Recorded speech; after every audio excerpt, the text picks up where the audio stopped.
아들아, 이런 여인을 알아보거라.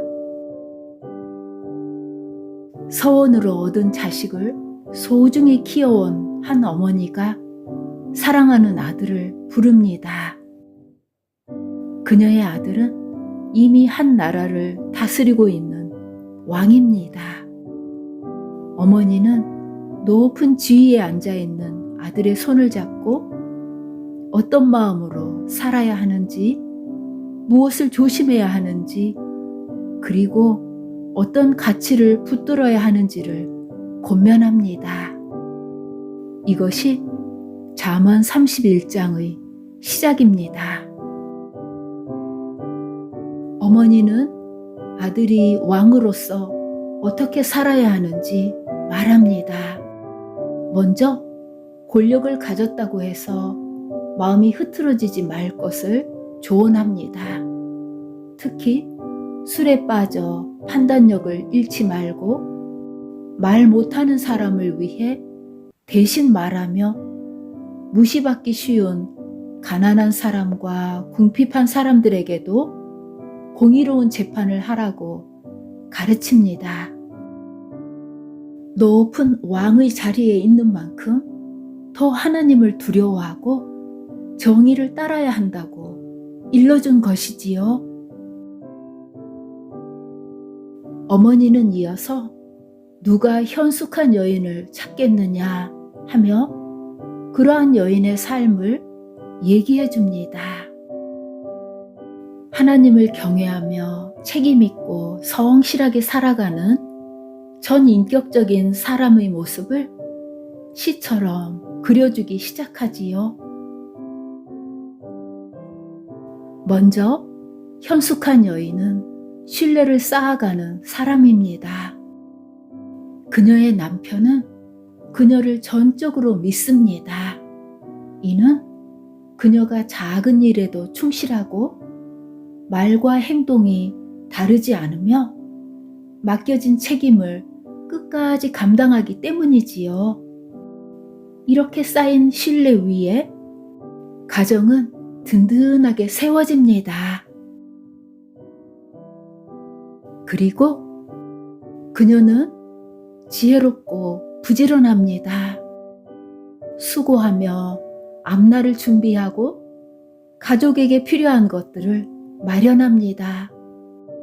가족의 삶을 책임있게 경영합니다. 생각하고 계획하며 부지런히 움직이는 그녀로 인해 가족은 평안한 삶을 누립니다. 그녀는 또한 지혜롭게 말합니다. 입에는 사랑과 인애가 있고 그 말은 사람을 세웁니다. 내면에 하나님을 경외하는 마음이 있기에 그녀의 말에는 깊이와 따뜻함이 배어 있습니다. 더 나아가 그녀의 헤아림은 가정에만 머물지 않습니다. 가난한 자에게 손을 펴고 궁핍한 자들을 돕습니다. 그러기에 그녀가 있는 곳은 주변까지 따뜻해집니다. 이 여인의 삶이 이렇듯 여러 방향으로 아름답게 드러나는 이유는 명확합니다. 바로 그녀 마음의 중심에 하나님이 계시기 때문이지요. 이 비밀을 간직하였기에 그녀가 힘주어 애써 여러 방면으로 좋은 삶을 살려고 노력한 결과라고 하기보다는 하나님과 긴밀히 교제하는 가운데 이러한 향기가 자연스레 풍겨나오는 것입니다. 고운 것도 거짓되고 아름다운 것도 헛되나 오직 여호와를 경외하는 여자는 칭찬을 받을 것이라. 어머니는 아들의 눈을 바라보며 진심을 전합니다. 내 사랑하는 아들아, 엄마는 내가 이런 여인을 알아보고 너 또한 이런 중심을 가진 사람이 되기를 간절히 바란단다. 잠언 31장은 한 어머니가 왕인 아들에게 인생의 진정한 기준과 가치, 그리고 무엇이 하나님 앞에서 존귀한 삶인지를 알려주는 말씀입니다. 어머니는 현숙한 여인의 이야기를 통해 아들이 하나님을 중심에 둔 삶을 굳게 세워 스스로 신뢰와 지혜, 책임감을 가진 사람이 되기를 권면하며 그런 중심을 지닌 사람을 알아볼 줄 아는 눈을 갖기를 간절히 당부하고 있습니다.